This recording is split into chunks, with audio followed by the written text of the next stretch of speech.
The champagne flute trembled in my hand as I stood at the edge of the ballroom, watching crystal chandeliers cast fractured light across marble floors.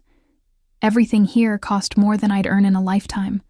The silk drapes pooling like liquid gold, the orchestra tucked into an alcove playing something classical I couldn't name, the guests draped in diamonds that caught the light with every calculated movement.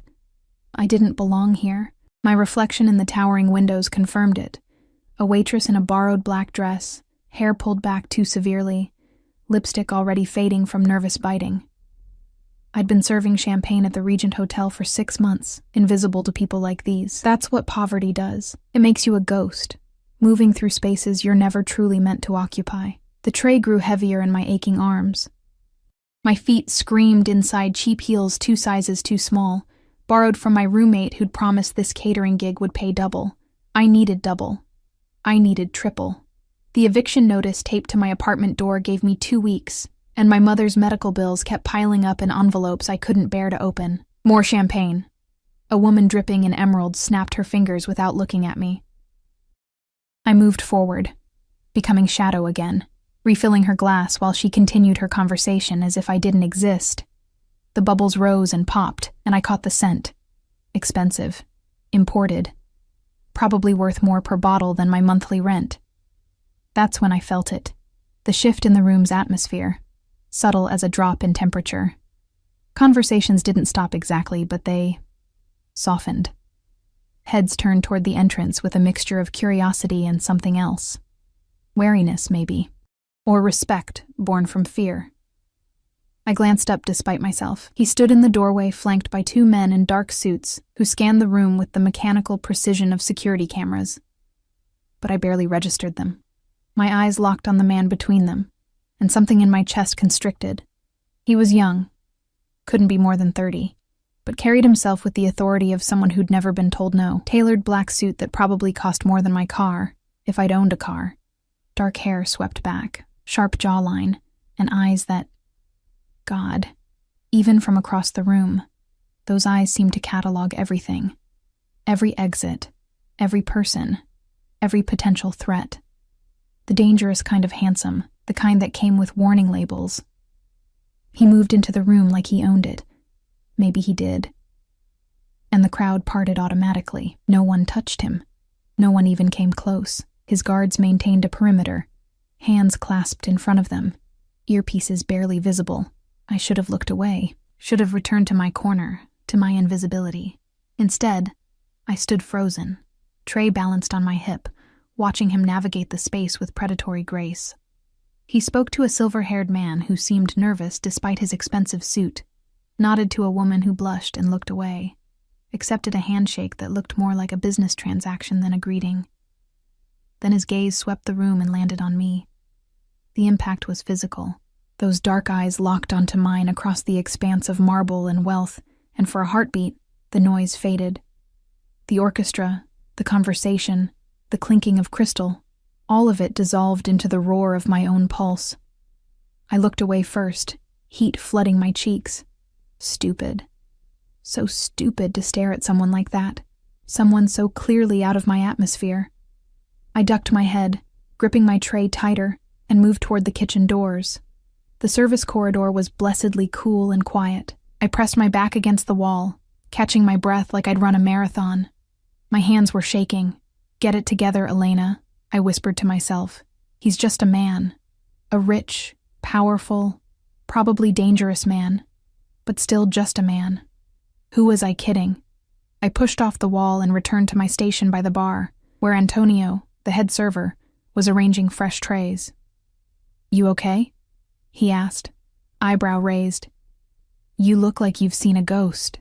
Who is he? The question escaped before I could stop it. The man who just arrived, with the guards. Antonio's expression shifted, a flicker of something between respect and fear. He leaned closer, voice dropping. Dante Moretti. Don't stare at him. Don't talk to him. And for God's sake, don't get in his way. What does he do? Nothing legal. Antonio pressed a fresh tray into my hands. And nothing you want to know about. Now go. Table 7 needs refills, but I couldn't help glancing back toward the ballroom as I pushed through the doors. Dante Moretti stood near the far window, speaking quietly into a phone, while one guard kept watch, and the other intercepted anyone who tried to approach. Even from here, I could see the deference in people's postures, the way they gave him space. This was his world. Power and danger wrapped in expensive fabric. And I was just passing through it, temporary and forgettable. I worked the next hour in my practiced invisibility, weaving between guests, replacing empty glasses, collecting abandoned plates. My feet had gone numb, which was almost a blessing.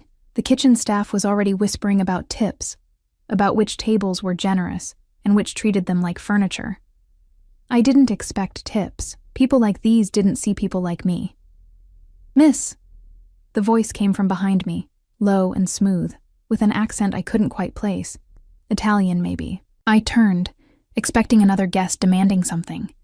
Instead, I found myself face to face with one of Dante Moretti's guards. Up close, he was even more intimidating, built like he could break me in half without effort, scar running through his left eyebrow, expression completely neutral. "Mr. Moretti requests a fresh scotch. Neat. Macallan 25 if available." My mouth went dry. Yes, of course. I hurried to the bar, relaying the request to the bartender who whistled low. "That's a $200 pour. Apparently he can afford it." The crystal tumbler felt absurdly heavy as I carried it on a small tray, weaving through the crowd toward where I'd last seen him. My heart hammered against my ribs. This was ridiculous. I was delivering a drink, not performing surgery. But when I found him near the terrace doors, alone for a moment, his guards stationed a respectful distance away, my breath caught again. He stood with his back partially to me, phone pressed to his ear, speaking rapid Italian.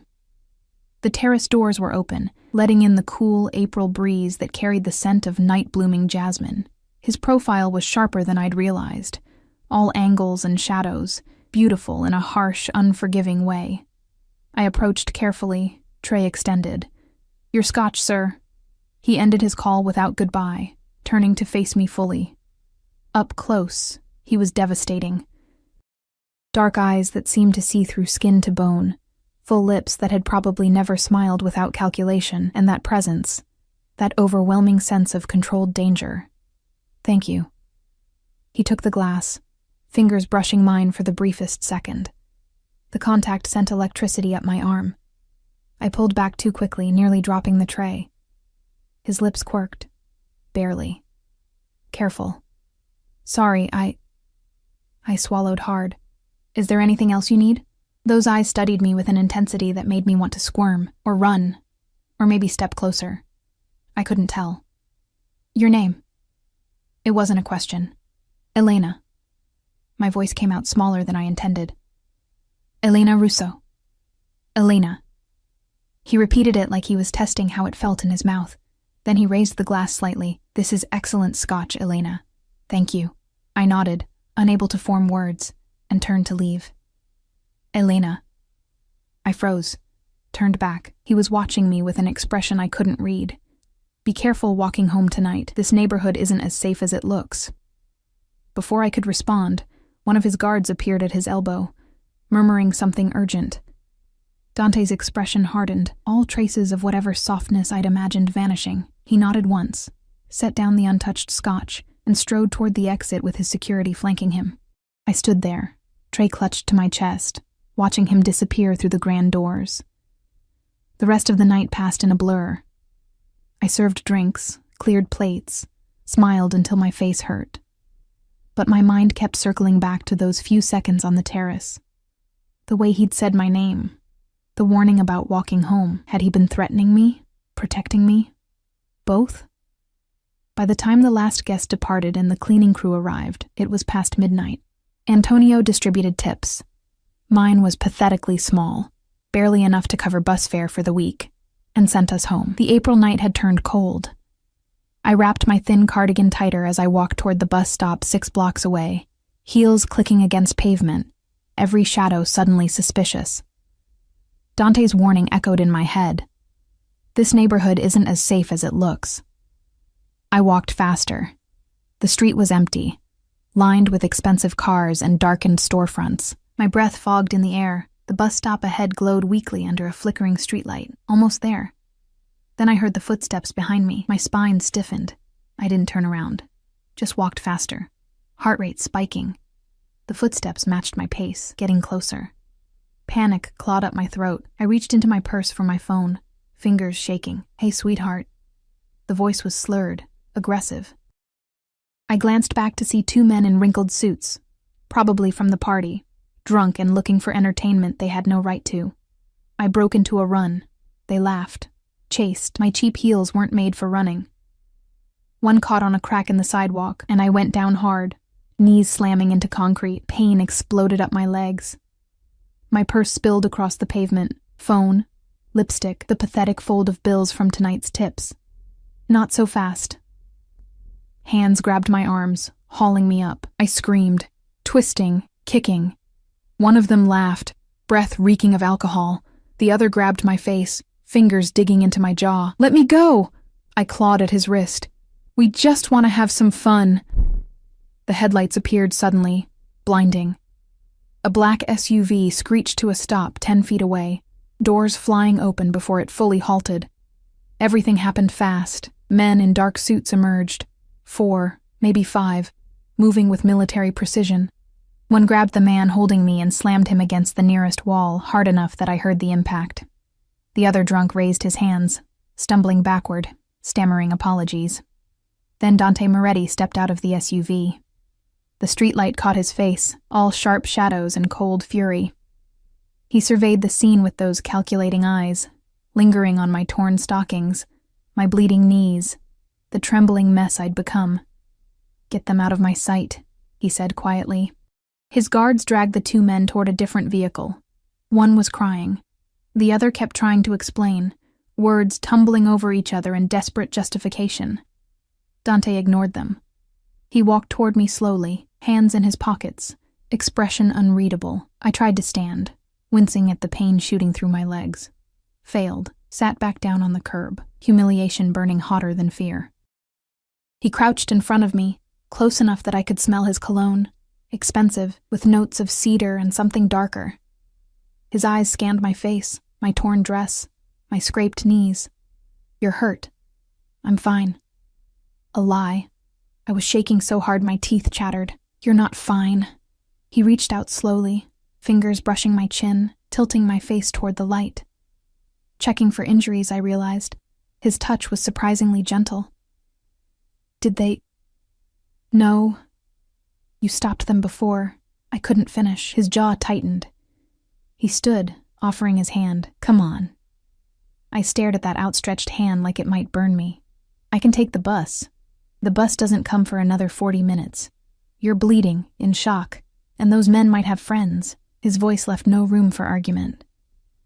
"Get in the car, Elena."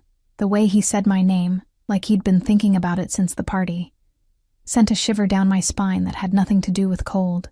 Against every instinct screaming that getting into a car with a man like Dante Moretti was dangerous, I took his hand. His fingers closed around mine, strong and warm, and he pulled me to my feet with effortless strength. I stumbled, pain shooting through my knee, and his other hand caught my waist, steadying me. For a heartbeat, we stood too close. I could feel the heat of him through my thin dress, see the flecks of gold in his dark eyes, count the faint freckles across his nose that somehow made him more human. Then he guided me toward the SUV, hand never leaving my back. One of his guards opened the door. The interior was all black leather and tinted windows. Dante helped me inside, following, settling into the seat beside me with that same predatory grace. The door closed, sealing us in. "Where do you live?" he asked. I gave him my address, the rundown apartment building in a neighborhood that made this one look like paradise.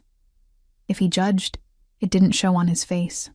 He relayed the information to the driver in Italian, and we pulled away from the curb. Silence filled the space between us. I pressed against the door, hyper-aware of every inch separating us.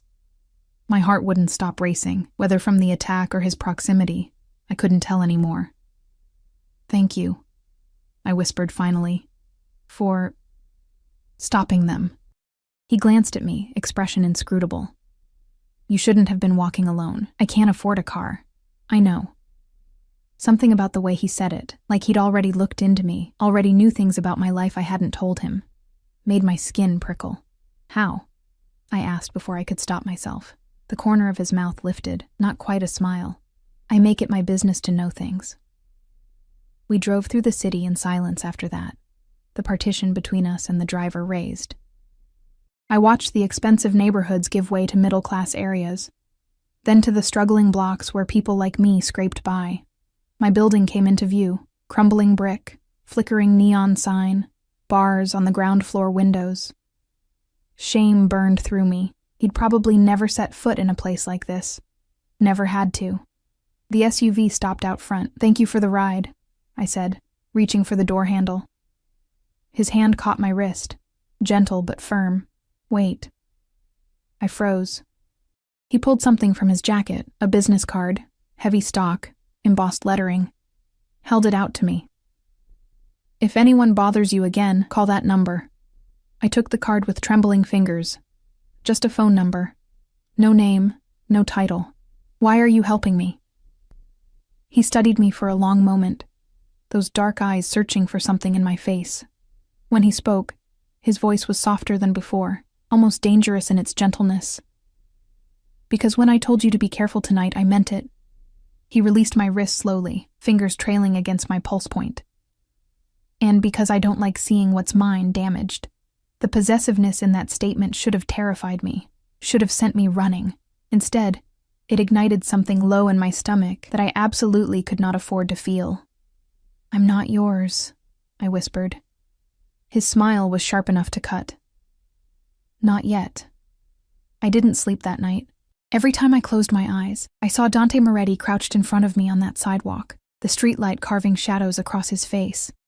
Felt his fingers on my wrist, heard his voice saying those words that shouldn't have thrilled me, but did. Not yet. Like my belonging to him was inevitable. A foregone conclusion. I sat at my kitchen table as dawn broke through my threadbare curtains, the business card between my fingers. Heavy cardstock, expensive. Just 10 digits embossed in black ink, nothing else, no name, no company, no explanation. My knees were bandaged now, antibiotic ointment stinging beneath the gauze. My dress hung over the bathroom door, torn and ruined. I'd never be able to afford another one. The eviction notice still taunted me from the counter. 12 days left. I made coffee in my ancient percolator, the bitter smell filling my cramped studio apartment. Through the thin walls I could hear Mrs. Chen's television, Rodriguez's baby crying, the couple upstairs arguing in rapid Spanish, the sounds of poverty, of too many people crammed into too little space with too few options. This was my reality. Dante Moretti's world of black SUVs and bodyguards and scotch that cost more than my rent, that was a fantasy. A dangerous one. I tucked the card into my wallet anyway. Work at the diner started at 6. I showered in lukewarm water, dressed in my uniform, yellow polyester that had been washed so many times it had gone thin at the elbows, and caught the early bus downtown. My knees protested every movement, but I couldn't afford to call in sick. Maria's diner didn't offer sick days, and tips were already slim on weekday mornings. The breakfast rush was brutal. Truckers wanting coffee and eggs, construction workers arguing over the check, a regular who always tried to grab my ass when I refilled his cup. I dodged him with practiced ease, smiled until my face ached, and pretended my feet weren't screaming. By noon, I'd made $43 in tips, barely enough to buy groceries. "Table 6 needs water," Maria called from behind the counter, her accent thick despite 30 years in America. I grabbed a pitcher and headed toward the booth in the corner, then stopped dead. Dante Moretti sat in the cracked vinyl booth, looking completely out of place in his 3-piece suit, one of his guards standing by the door, another positioned near the bathrooms. He held a menu like he was actually considering the meatloaf special, but his eyes were on me. My hands started shaking, water sloshing in the pitcher. What was he doing here? You going to stand there all day, or are you going to pour the man some water? Maria's sharp voice cut through my paralysis. I forced my feet to move, approached the table with my heart in my throat.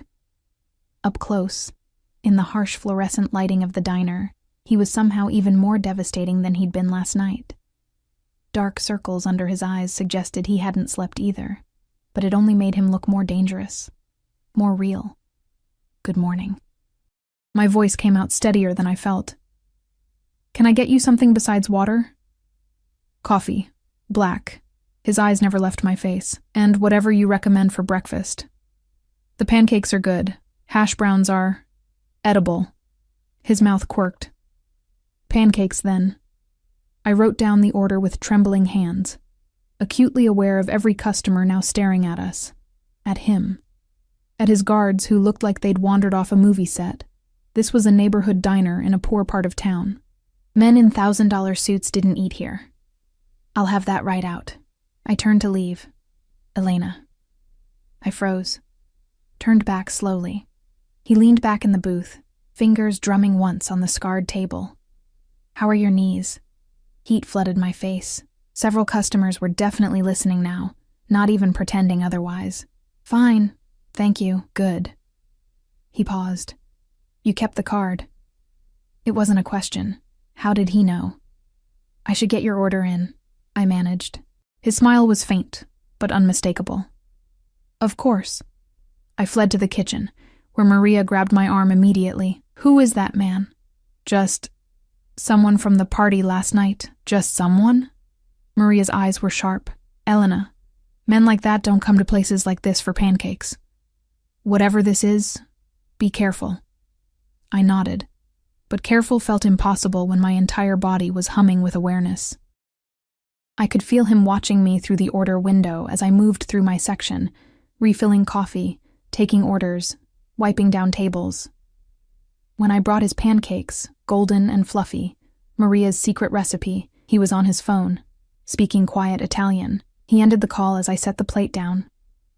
Anything else? I asked. Sit. I'm working.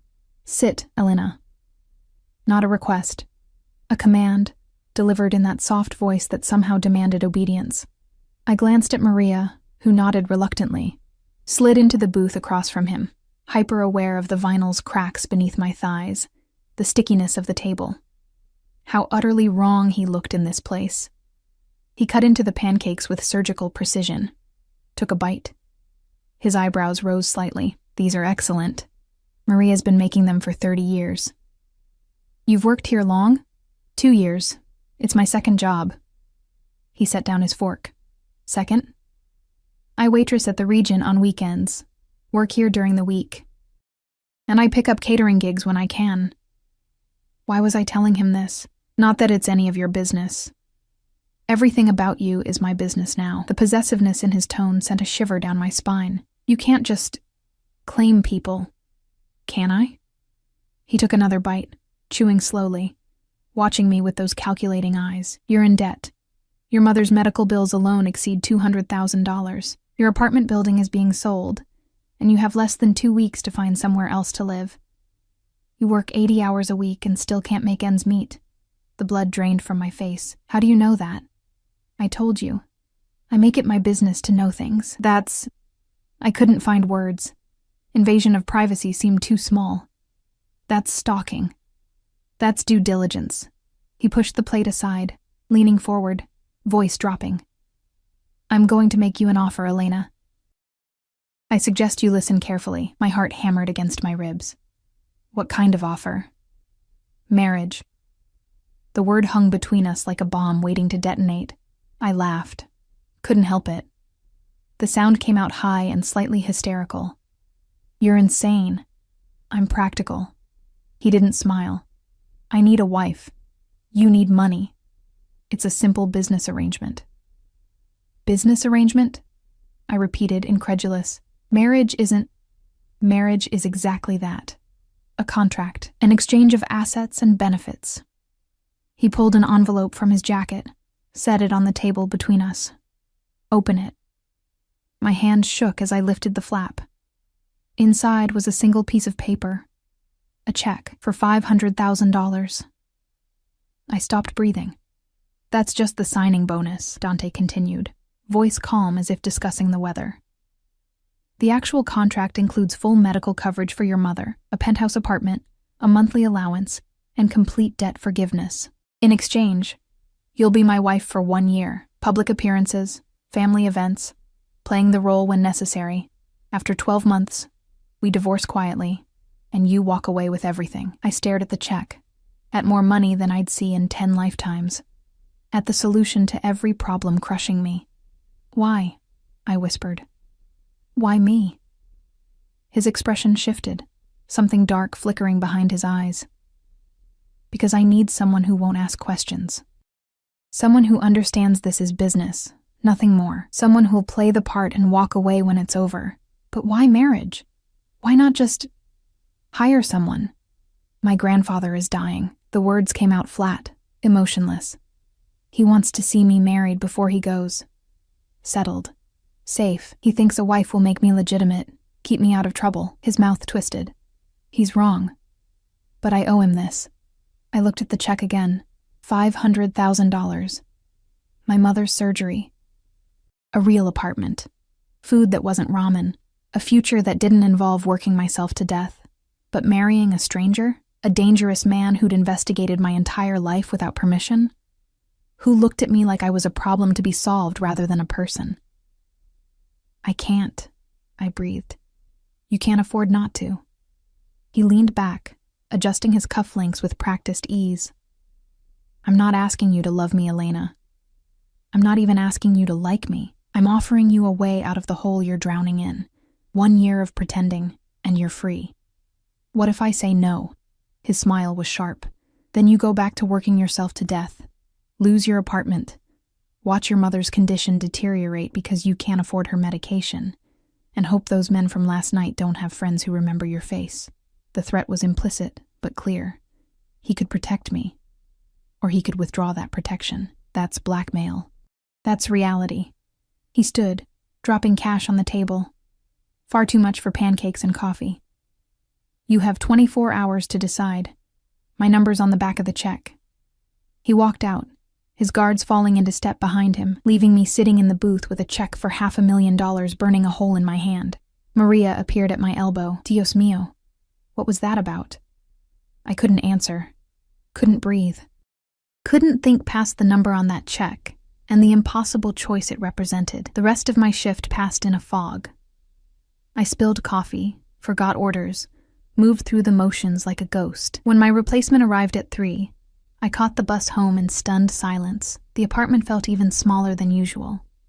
The walls pressing in, the ceiling too low, the single window facing a brick wall that blocked out most of the sun. This was my life. This cramped, suffocating box where I counted pennies and rationed meals and prayed nothing else would break because I couldn't afford to fix it. I pulled out my phone, dialed my mother's care facility. "Sunny Meadows, how can I help you?" "This is Elena Russo. I'm calling about my mother, Catherine Russo." "One moment, please." The hold music was aggressively cheerful. I paced my tiny kitchen, 3 steps in each direction. "Ms. Russo?" The administrator's voice was professionally sympathetic. "I'm glad you called. We need to discuss your mother's account. You're currently 3 months behind on payments and—" "I know. I'm working on it. I understand. But we may need to transition her to the state facility if we can't resolve this soon. She requires specialized care that—" "How much?" I interrupted. "How much to get current and cover the next 6 months?" A pause. "Approximately $68,000. I looked at the check on my counter, at the solution to everything, at the price tag attached to it. "I'll have it by the end of the week," I heard myself say. After I hung up, I sat at my kitchen table and stared at Dante's check until the numbers blurred. 1 year. Just 1 year of pretending to be someone's wife. Someone I didn't know. Someone dangerous. But my mother would get the care she needed. I'd have a roof over my head. Food. Safety. I picked up my phone again, flipped the check over. His number was written in bold, precise handwriting. My finger hovered over the call button. This is insane, I thought. This is the worst idea you've ever had. But what choice did I really have? I pressed call. He answered on the first ring. "I was wondering how long you'd wait." "I have conditions," I said, surprised by the steadiness in my voice. "I'm listening." "This is business. Nothing more. We have separate bedrooms. You don't touch me unless it's for appearances. And after a year, I walk away clean. No strings, no complications." Agreed. And I want it in writing. A real contract. Legal. My lawyer will have it ready by tomorrow. A pause. Does this mean you're accepting? I closed my eyes, thought of my mother's face, the eviction notice, the endless cycle of poverty I'd been trapped in since birth. Yes, I whispered, I accept. Good. Satisfaction colored his voice. A car will pick you up tomorrow at 6. Bring whatever you want to keep. Everything else will be provided.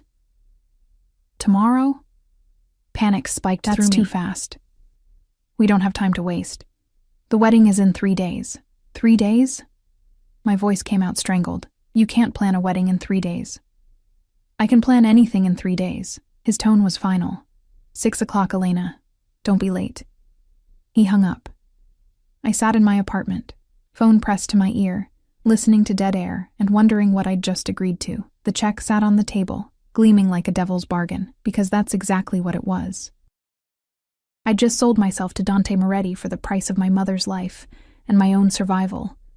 And God help me, I didn't know if I'd made the best decision of my life or signed my own death warrant. The sun set beyond my brick wall window, shadows creeping across the floor, and I sat in the growing darkness with a check that would change everything, and a fear that whispered I'd just stepped into a cage I'd never escape. Tomorrow, my old life would end. Tomorrow, I'd become Mrs. Dante Moretti. Tomorrow, I'd learn exactly what price I'd really agreed to pay. The black SUV arrived at exactly 6 o'clock. I stood on the sidewalk with 2 garbage bags containing everything I owned. Some clothes, a few photos, my mother's jewelry box, a handful of books I couldn't part with. Pathetic, really. 26 years of life reduced to trash bags. The same guard from the diner, I'd learned his name was Marco, loaded my bags into the trunk without comment. His expression remained neutral, but I caught something that might have been pity flash across his face. Miss Russo, he said, opening the rear door. The interior smelled like leather and expensive cologne. Dante sat in the far seat, typing on his phone, barely glancing up as I climbed in. He wore another impeccable suit, charcoal this time, with a burgundy tie that probably cost more than my entire wardrobe. The door closed. We pulled away from my building, from the only home I'd known for 2 years. I didn't look back. You travel light, Dante observed, still focused on his screen. I don't have much worth keeping. That will change. He finally looked at me, dark eyes scanning my face with that unnerving intensity. You look exhausted. I didn't sleep. Second thoughts? About 1,000 of them. I gripped my purse tighter. But I already cashed your check this morning. Paid my mother's facility through the end of the year. So I guess I'm committed now. His mouth curved slightly. Smart. Securing your interest before the contract is even signed. You said you'd have it ready today. I did. He reached into his briefcase, pulled out a thick document bound in leather. My lawyer worked through the night, read it carefully. Ask questions. Once you sign, the terms are binding. I took the contract with trembling hands. The weight of it felt ominous. Flipped to the first page and started reading. The language was dense, legal jargon that made my head spin, but the key points emerged clearly. 1-year marriage contract, $500,000 signing bonus, already paid. Monthly allowance of $20,000. Penthouse apartment in his building, separate bedroom. Full medical coverage for my mother. All my debts cleared. In exchange, I'd attend all required public events as his wife. Maintain the appearance of a legitimate marriage.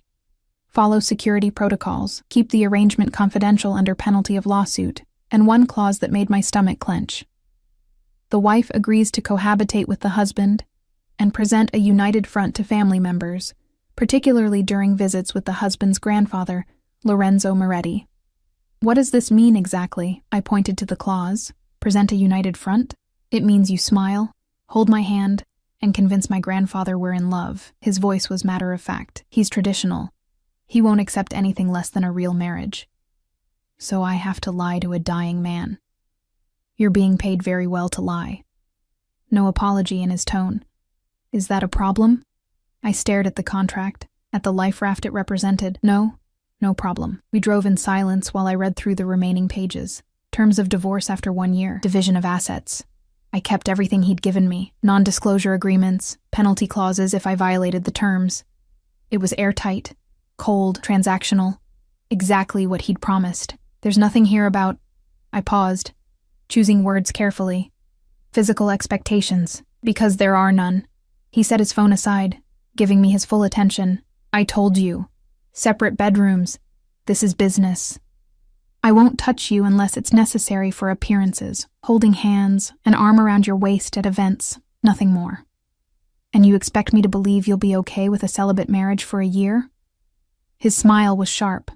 I didn't say I'd be celibate. I said I wouldn't touch you. He leaned forward slightly. What I do outside our arrangement is my business. As long as you're discreet, what you do is yours. The implication hung heavy between us. An open marriage. Freedom to seek satisfaction elsewhere. It should have been a relief. Instead, something uncomfortable twisted in my chest. I see. I looked back at the contract, unable to meet his eyes. Where do I sign? He produced a pen. Heavy, expensive, probably worth more than my old rent. Handed it to me. I signed on the designated lines, my signature looking childish next to his bold scrawl. With each stroke of the pen, I felt the cage door closing. Congratulations, Elena. He took the contract back, tucking it into his briefcase. In 3 days, you'll be Mrs. Moretti.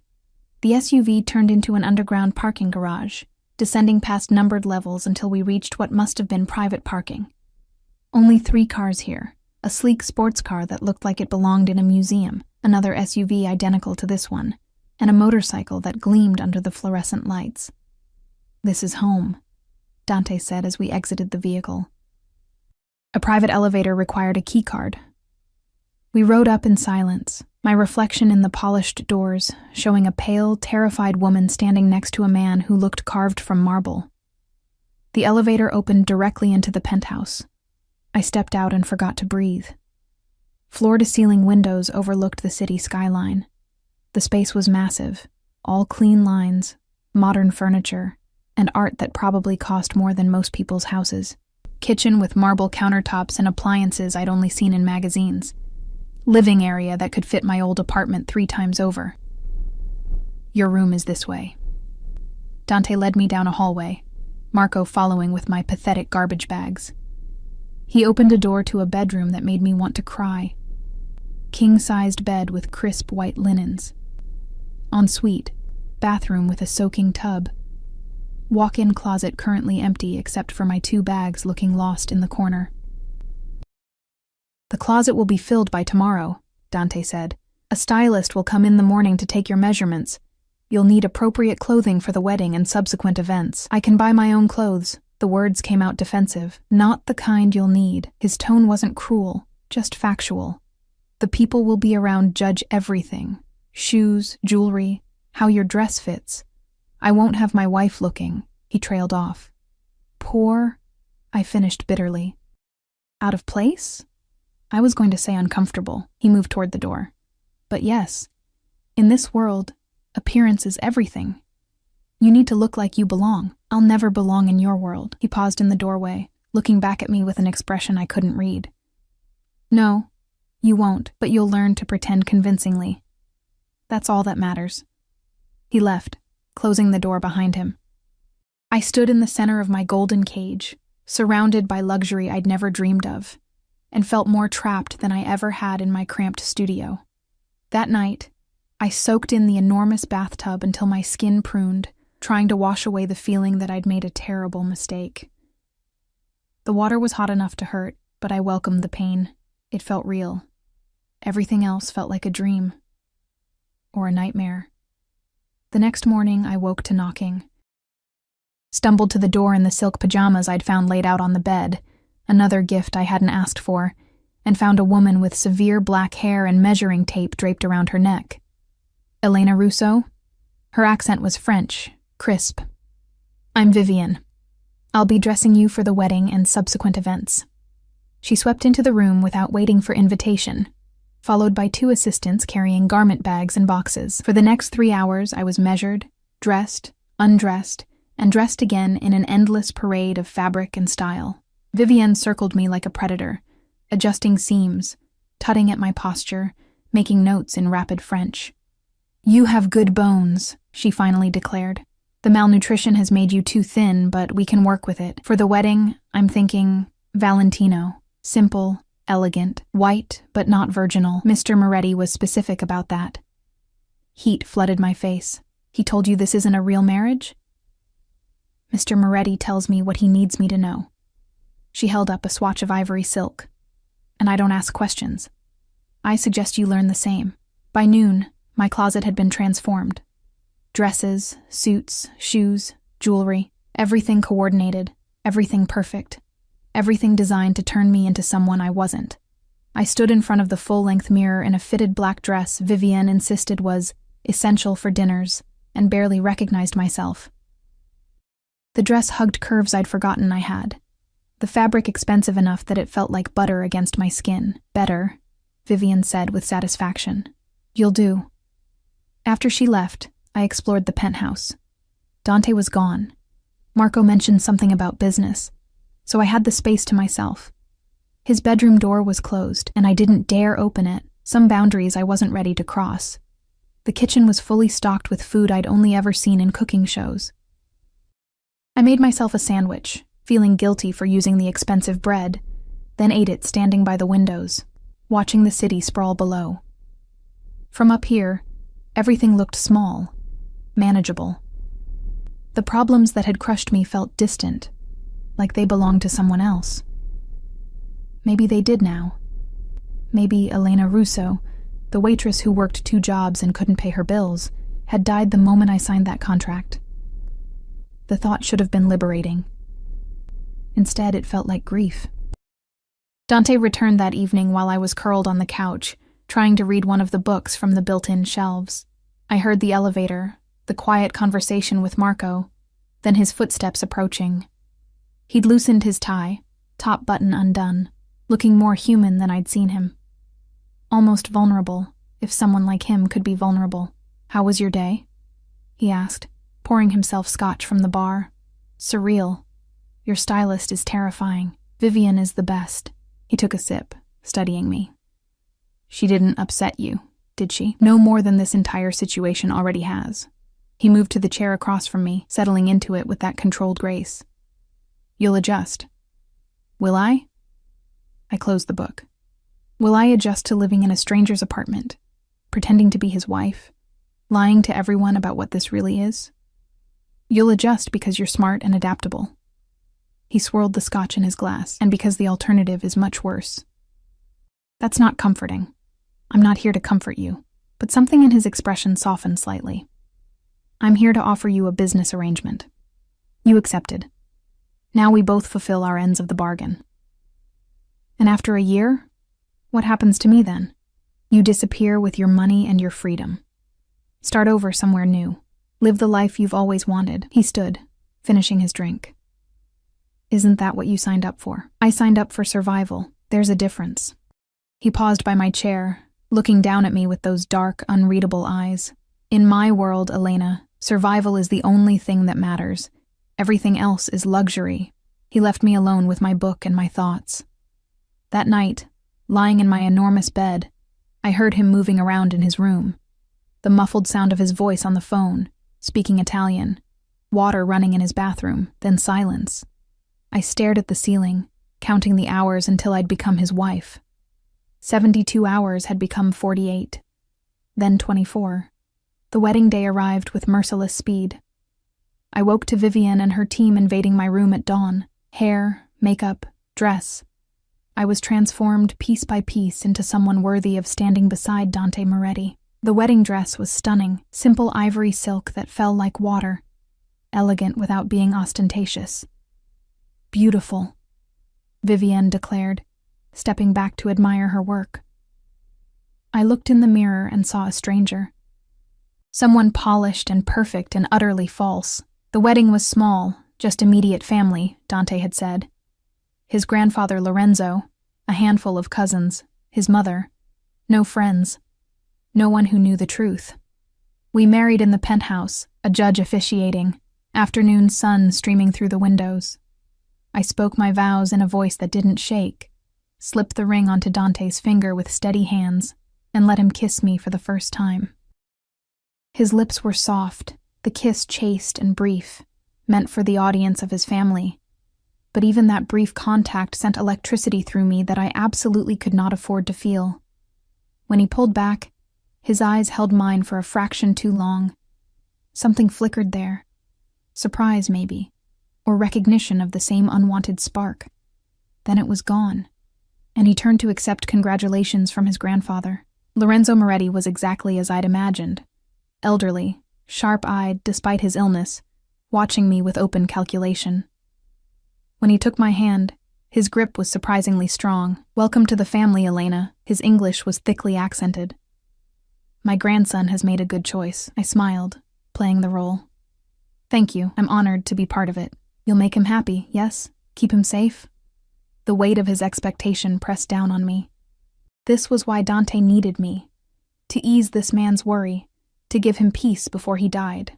"I'll do my best," I promised, and felt the lie settle into my bones. The reception was elegant and brief. Champagne I couldn't taste, food I couldn't eat, conversation I barely followed. Dante stayed close, hand at the small of my back, playing the attentive husband with practiced ease.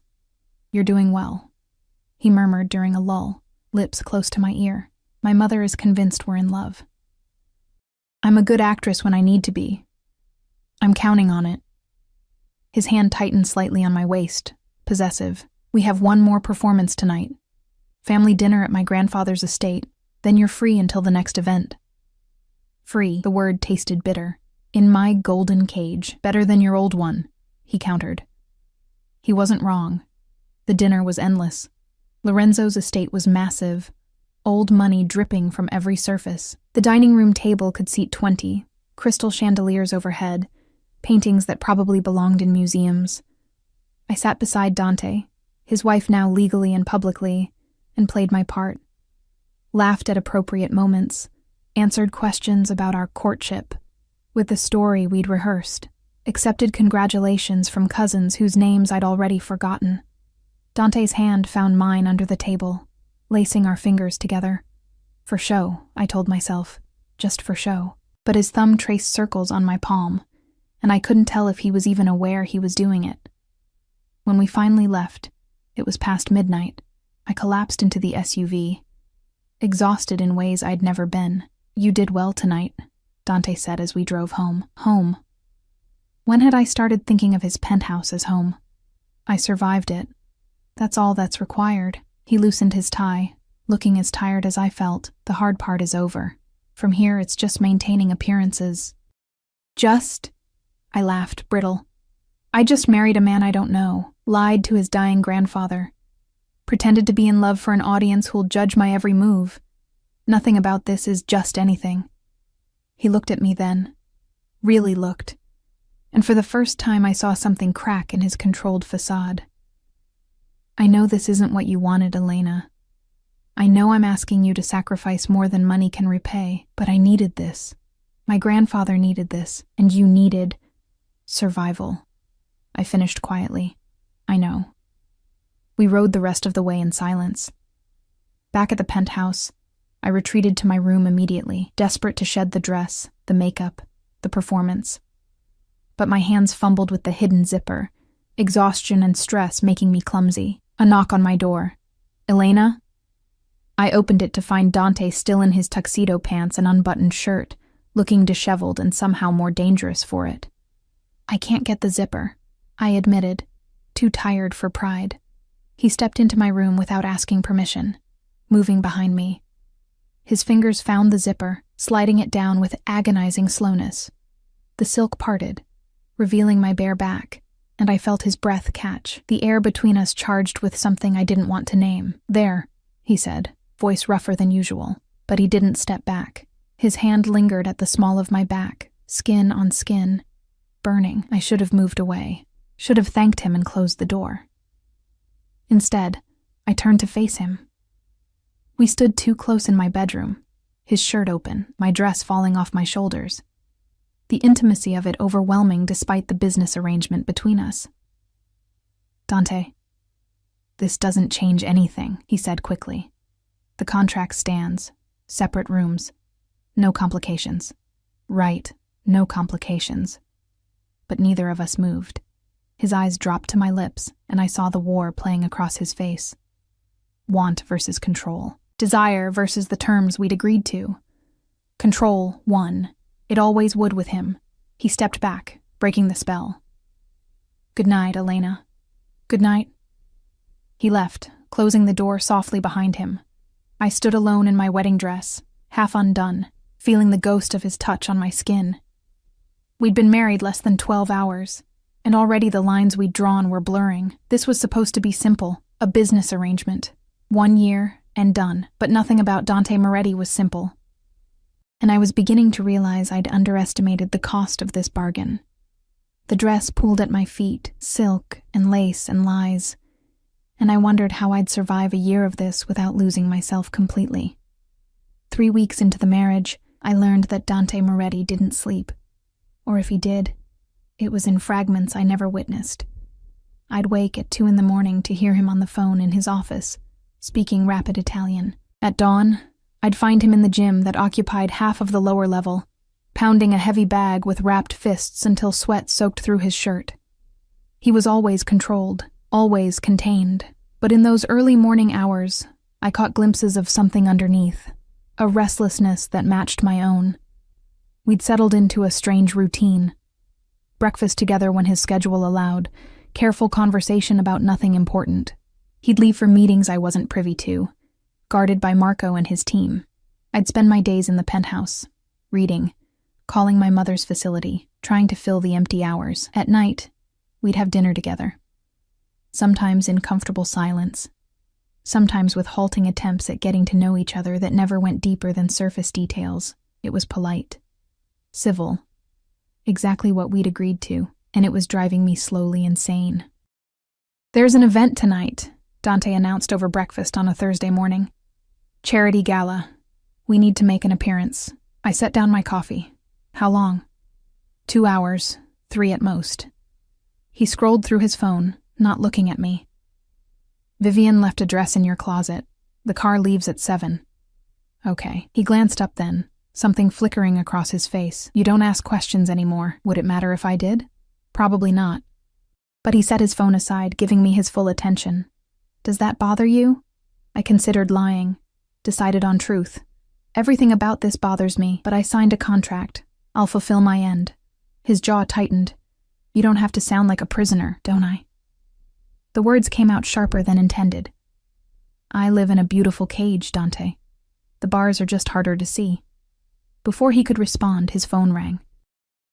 He glanced at the screen, and whatever he saw there made his expression harden. "I have to take this." He stood, already moving toward his office. 7 o'clock, Elena. Don't be late." The door closed behind him with quiet finality. I sat alone in the pristine kitchen, surrounded by luxury I'd never wanted, and felt the walls closing in. The gala was exactly as I'd expected. Glittering people in expensive clothes, champagne flowing like water, orchestra playing something classical while couples danced. We arrived fashionably late, Dante's hand firm at my back as we navigated the crowd. I wore the dress Vivian had chosen, emerald silk that made my skin glow and my eyes look greener, diamonds at my throat, on loan, Dante had said, and heels that made me tall enough to almost meet his eyes. We looked perfect together. The cameras certainly thought so, flashing as we posed at the entrance. "Smile," Dante murmured against my ear. "You're supposed to be happy." I smiled until my face hurt. Inside, we were immediately swarmed, business associates wanting to congratulate Dante on his marriage. Women who air-kissed my cheeks while their eyes catalogued every detail of my appearance. Men who shook Dante's hand while their gazes lingered on me too long. Dante noticed. His hand tightened on my waist, pulling me closer. A clear signal of ownership. "Quite the trophy you've acquired, Moretti," one silver-haired man said with an oily smile. "My wife," Dante corrected, voice dropping to something dangerous, "is not a trophy." The man paled and excused himself quickly. I should have been grateful for the defense. Instead, I felt like an object they were arguing over ownership of. "I need air," I whispered. Dante studied my face, seeing something there that made him nod. The terrace. 5 minutes. I escaped through the French doors onto a stone terrace overlooking manicured gardens. The night air was cool, carrying the scent of jasmine and money. I gripped the railing, breathing deeply, trying to remember why I'd agreed to this. $500,000, my mother's care, survival. Worth it. It had to be worth it. Beautiful night. The voice came from behind me, masculine, smooth, unfamiliar. I turned to find a man in his 40s, expensive suit, smile that didn't reach his eyes. Yes, it is. I moved to go back inside. He stepped into my path. We haven't been introduced. Marcus Delacroix. He extended his hand. I didn't take it. Elena Moretti. Ah, yes, the new Mrs. Moretti. His gaze traveled over me, assessing. Dante certainly has excellent taste. Though I have to wonder what a woman like you sees in a man like him. Warning bells rang in my head. Excuse me? Come now. We both know what he is, what he does. Marcus moved closer, and I caught the smell of expensive whiskey on his breath. A beautiful woman like you, married to someone with that much blood on his hands, must be quite the financial arrangement. My heart pounded. I don't know what you're talking about. No? His smile sharpened. Then you're either very naive or very well paid. I'm guessing the latter. He reached out, fingers brushing my bare arm. If you ever get tired of playing house with a monster, I could offer you something better, something real. I jerked away, but he grabbed my wrist, gripped tight enough to hurt. Let go. Not until we finished our conversation. The hand on my wrist disappeared, as Marcus was suddenly slammed against the stone railing hard enough that I heard the air leave his lungs. Dante had him by the throat, eyes black with fury, every line of his body radiating lethal intent. Touch her again, Dante said softly, and I'll break every bone in your hand before I throw you off this terrace. Marcus's face turned purple. I was just talking. You were touching my wife. The emphasis on the last word was pure possession. Without her permission, that's the last mistake you'll make tonight. He released Marcus, who stumbled away, gasping. Marco appeared from nowhere, he and another guard flanking Marcus. Sir, escort Mr. Delacroix out. Make sure he understands he's not welcome at any events I attend. Dante's voice was ice. Ever. They dragged Marcus away, his protests fading as they disappeared into the garden. Dante turned to me, fury still etched across his features. Did he hurt you? I rubbed my wrist where Marcus had grabbed me. I'm fine. Let me see. He took my hand gently, examining my wrist. A red mark was already forming, his jaw clenched. I should have broken his hand. You threatened to throw him off a terrace. I still might. He released my hand slowly. No one touches you. No one threatens you. I don't care who they are or what business we have with them. You're mine to protect. The possessiveness in his voice should have scared me. Instead, heat flooded through me. I'm not actually yours, I reminded him quietly. This is just a contract. I know. But his eyes said something different. Doesn't change the fact that while you wear my ring, you're under my protection. That means something in my world. What does it mean? He stepped closer, and I could smell his cologne, feel the heat of him. It means anyone who hurts you answers to me. It means you're safe, Elena, always. We stood too close on the terrace, his words hanging between us like a promise, or a threat. I couldn't tell which. We should go back inside, I managed. No. He pulled out his phone, texted something. We're leaving. I'm done with this circus. But you said... I don't care what I said. He took my hand, lacing our fingers together. You're shaking. We're going home. The drive back was silent. Dante still held my hand, thumb tracing patterns on my palm like he had at the wedding. I didn't pull away. Couldn't bring myself to break the contact. At the penthouse, he walked me to my bedroom door. Thank you, I said quietly. For tonight. For defending me. His expression softened fractionally. You don't have to thank me for that. Still, I searched for words. It felt real, for a moment. Something flickered in his eyes. Elena. Whatever he was going to say died as his phone rang. He glanced at it, and I saw his entire body tense. I have to take this, but he hesitated. looking at me like he wanted to say something else. Get some rest. We'll talk tomorrow. He answered the call, already walking toward his office, voice dropping into Italian. I went into my room and closed the door, leaning against it. My wrist still tingled where Marcus had grabbed me. But more than that, I could still feel Dante's hand in mine, the way he'd defended me without hesitation. The fury in his eyes when he'd seen someone hurting me. You're mine to protect. This was supposed to be business, a transaction, nothing more. But the way Dante had looked at Marcus, like he'd kill him for touching me, that wasn't business. And the way my heart had raced when Dante held my hand, when he called me his wife with such conviction, that wasn't professional distance. The lines were blurring, had been blurring since the moment I signed that contract. I changed into pajamas and climbed into bed, but sleep wouldn't come. Through the walls, I could hear Dante's voice, sharp and angry, an argument in Italian that went on for over an hour. When silence finally fell, I heard his footsteps in the hallway. They paused outside my door. I held my breath, waiting. The footsteps moved on. His door closed.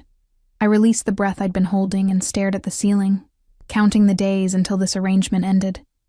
297 days left.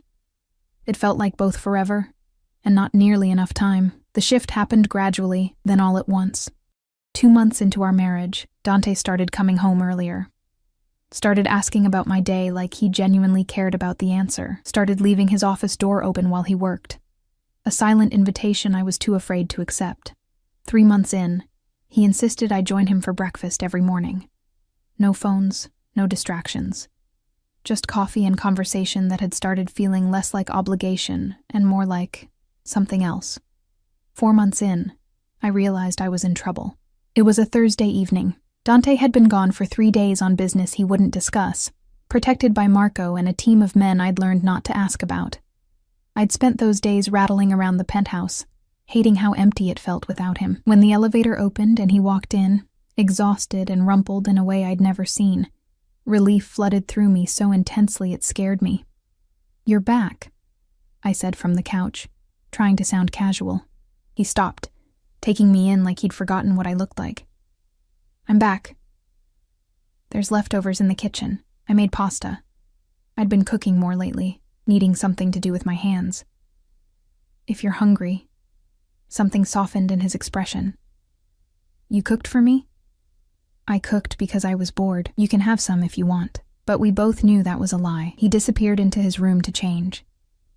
When he emerged in sweatpants and a t-shirt, the most casual I'd ever seen him, he headed straight for the kitchen. I followed, watching as he heated the pasta and ate standing at the counter. "It's good," he said after the first bite. "Really good. My mother's recipe." I leaned against the doorframe. "She used to make it every Sunday. How is she?" "Better. The new medication is helping. Thanks to him," I didn't add. Thanks to money I'd never have had without this arrangement. He finished eating, rinsed his plate, then turned to face me. "I missed this. Pasta. Home." The word hung between us, weighted with meaning. I missed coming home. My heart stuttered. "Dante, I know what you're going to say." He moved closer and I couldn't make myself step back. "This is just business. A contract. 1 year and done. I know the rules, Elena. I wrote them. Then why does it feel like we're breaking them?" "Because we are." He reached up, tucking a strand of hair behind my ear. The gesture was so gentle, so intimate, that my breath caught. "I'm breaking them. Every day. Every time I come home and hope you'll be here. Every time I catch myself thinking about you during meetings. Every time someone looks at you and I want to..." He cut himself off, jaw clenching. "Want to what?" I whispered. "Hurt them. For daring to look at what's mine." His hand cupped my face, thumb brushing my cheekbone. "And before you remind me again that you're not actually mine. I know this isn't real, but God help me, Elena. It's starting to feel real. I should have pulled away. Should have reminded him of the contract, the arrangement, the inevitable end. Instead, I leaned into his touch. "I'm scared," I admitted. "Of me?" "Of this. Of forgetting it's temporary." I forced myself to meet his eyes. "Of what happens when the year ends and I have to walk away from From what? From you, I didn't say, couldn't say. Because saying it out loud would make it true, and I wasn't ready for that truth. His phone buzzed, shattering the moment. He glanced at it, and whatever he saw there made his expression shudder. I have to go out, he said, stepping back. The distance between us suddenly felt like miles. Don't wait up. He was gone before I could respond.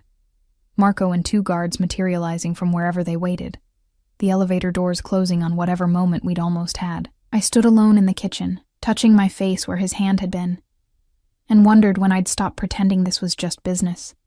The truth was, I'd been lying to myself for months. I was falling for my husband, my temporary, contracted business arrangement husband, and I had no idea what to do about it. The call came at 3 a.m. I jerked awake to my phone buzzing insistently on the nightstand. Unknown number. My heart lurched. Calls at 3 a.m. were never good news. Hello? Mrs. Moretti? The voice was professional, female, urgent. This is Mercy General Hospital. Your husband was brought in 20 minutes ago. You should come immediately. The world tilted. What happened? Is he? The doctor will explain when you arrive. 5th floor, trauma unit. She hung up. I was out of bed and dressed in seconds, my hands shaking so badly I could barely tie my shoes. Marco met me at the elevator. He must have been called too, his face grim. What happened? I demanded. Ambush. 3 cars. 12 men. His voice was flat, professional. Mr. Moretti took 2 bullets. He's in surgery. The words didn't make sense, couldn't make sense. Dante with his control and his guards and his careful planning. How could someone hurt him? Who? The word came out broken. We're handling it. The hospital was stark white and antiseptic. A nurse directed us to a private waiting room where Dante's mother already sat, rosary clutched in trembling hands. She looked up when I entered, face streaked with tears. Elena. She stood, pulling me into an embrace I hadn't expected. Thank God you're here. He kept asking for you. Before they took him to surgery, he kept saying your name. Something cracked in my chest. I sat beside her, holding her hand, watching the clock tick away minutes that felt like hours. Marco stood by the door, phone pressed to his ear, orchestrating whatever response Dante's organization was mounting. Lorenzo arrived with 2 of Dante's cousins. More family materialized. They filled the waiting room with quiet conversation and prayers, a reminder that beneath the danger and the darkness, these people loved him, and so did I. The realization hit like a physical blow. I loved him. Not the careful, guarded version he showed the world. Not the business arrangement or the contract or the protection he offered.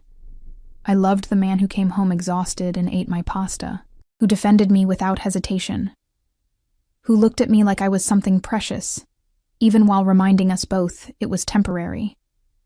I loved Dante Moretti, and he might die without knowing. The surgeon emerged 4 hours later, still in scrubs, exhaustion evident in every line of his body. He's stable, he announced, and the room released a collective breath. 1 bullet missed major arteries. The other did some damage to his shoulder, but we repaired it. He'll need physical therapy, and recovery will take time, but he should make a full recovery. Can I see him? I asked before anyone else could. The surgeon nodded. He's in ICU, family only, 2 at a time. Dante's mother looked at me, reading something in my face. You go first, Elena. He'd want that.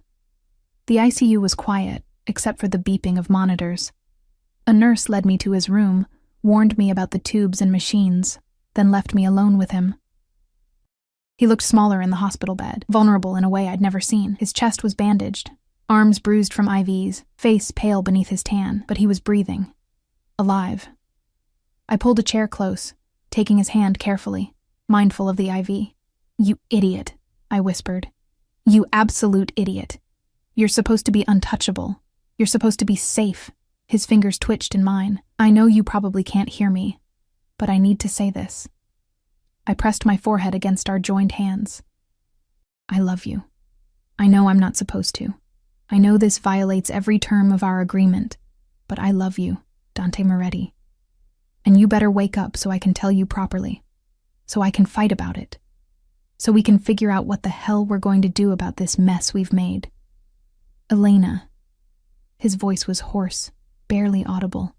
My head snapped up. His eyes were open, cloudy with pain medication but focused on me. You're awake. Oh God, you're awake. Tears spilled down my cheeks. Don't ever do that again.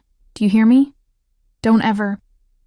You love me, he interrupted, the corner of his mouth lifting slightly. That's what you focus on? You just got shot twice. You love me, he repeated, wonder in his voice. His hand tightened on mine. Say it again. I love you, you impossible man. I was crying and laughing and furious all at once. And you better love me back because I've wasted 4 months pretending I didn't feel this way.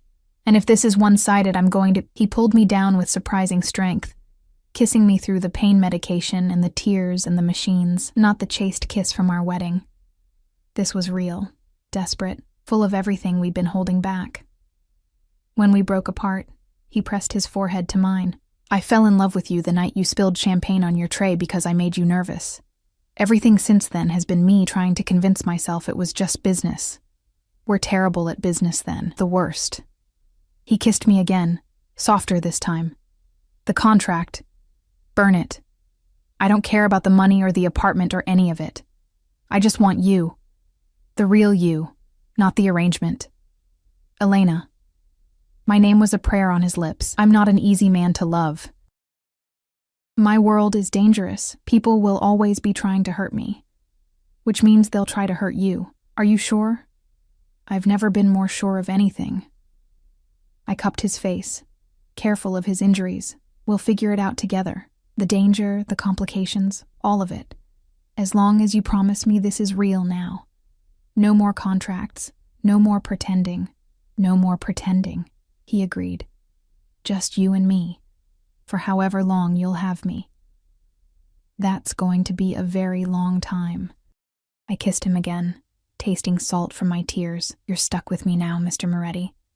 Best contract I ever signed. Recovery took months. Dante was a terrible patient, impatient with physical therapy, frustrated by his limitations, pushing himself too hard too fast. I learned to be stern with him, to hide his work phone when he needed rest, to threaten him with his mother when he wouldn't listen to doctors. We also learned each other, really learned each other, without the walls we'd built. He told me about his childhood, about losing his father young, about the weight of the family business he'd inherited.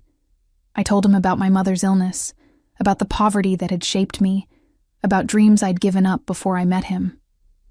We fought. Passionate, fierce arguments about his protection detail, my stubborn independence, the balance between his dangerous world and my need for normalcy. But we always came back together, learning that loving each other meant accepting all the complicated, messy parts. Lorenzo passed away 6 months into our marriage, peacefully in his sleep. At the funeral, surrounded by family, Dante held my hand and whispered, "He died happy. Because of you. Because he thought I'd found love." He wasn't wrong, I whispered back. No, he wasn't. The 1-year mark came and went without mention.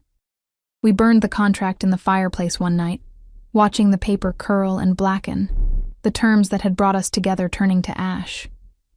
What now? I asked, curled against his side on the couch. Now we start over, a real marriage, real vows. He tilted my face up. Marry me again, Elena, not for business or contracts or convenience. Marry me because you love me, because I love you, because I can't imagine my life without you. We're already married. Not really. Not in any way that counts. He pulled out a ring, not the one from our contract wedding, but something new, a single diamond, simple and perfect. Marry me for real this time. Say yes because you want forever, not just a year. I looked at the ring, at his face, at the future stretching ahead of us, complicated and dangerous and beautiful. Yes, I said. Yes to forever. Yes to real. Yes to all of it. He slid the ring onto my finger, and this time, when he kissed me, it tasted like promises we'd actually keep. We married again 3 months later. Small ceremony, just close family, in the garden of Lorenzo's estate.